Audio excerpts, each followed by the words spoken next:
Hey guys, and welcome to filmartsy, your #1 source for all things films and movies.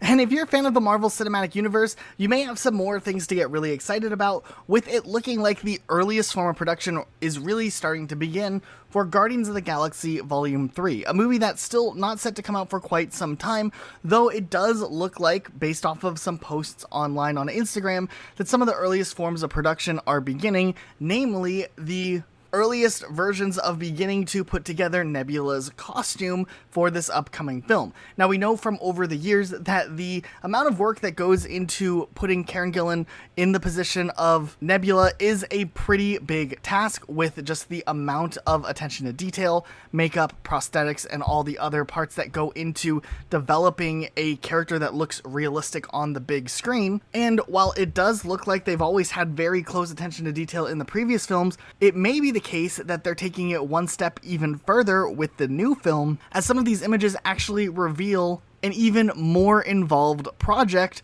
in creating this character and bringing it to life, involving Karen Gillan having to fully go on and have an entire mold of her face and head being made. Now, from these images, we can see the process of casting her entire head and doing this mold, and what's really unique about this is this seems like such an intense process and project to be involved in, and possibly something extremely claustrophobic, so we have to give big kudos, because this does definitely seem like some major dedication that you don't normally see out of a typical actor or actress in Hollywood. Having to sit through a molding process could literally take hours upon hours, with all this stuff literally just drying up on your face. But it has always been interesting to see these types of characters that have extensive amount of prep time in getting the character put together, and it actually appears that the change in strategy is actually to make it easier on Karen Gillan herself,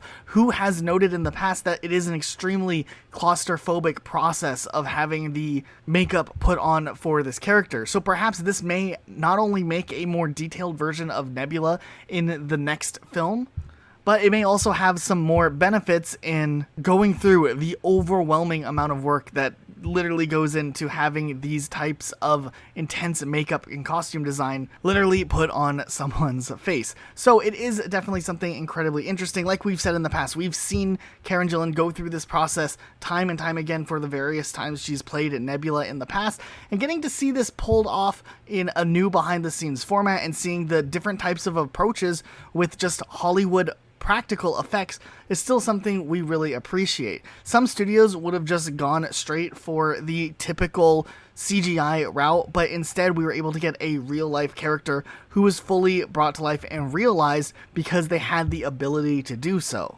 And that's one thing that the Marvel Cinematic Universe is often praised about, the fact that it does often mix practical and special effects along the way. Sure, some characters like the Incredible Hulk rely more on special effects, but still, every chance they get to do something more practical, a lot of the times they go down that route, and it has really proven to be a good option in mixing and matching along the way based on the practicality and the dedication that a lot of these actors have. And it's definitely something that we can commend and appreciate, getting to see little glimpses shared with us from behind the scenes. We're incredibly excited for this film, though it's still going to be quite some time before we actually get to see this movie release coming May 5th, 2023.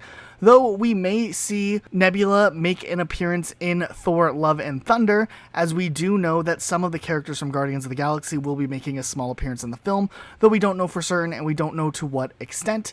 So it's going to be really interesting to see if this is actually setting things up for the next Guardians film, or maybe it's just for that small part in Thor. But earlier in the video we talked a little bit about the difference between practical and special effects through CGI, and we wanted to know your opinions on the matter. Do you think when they do things like practical effects, it comes out better than the CGI versions? Let us know your thoughts in the comments down below. Be sure to subscribe and notifications on for more videos like this uploaded every day of the week. That's it for today though. We'll see you all next time with a brand new video. Talking? I'm about to. Hi, everybody. Hey, everybody. How you doing? Hi. Hi. See you guys. Know anybody?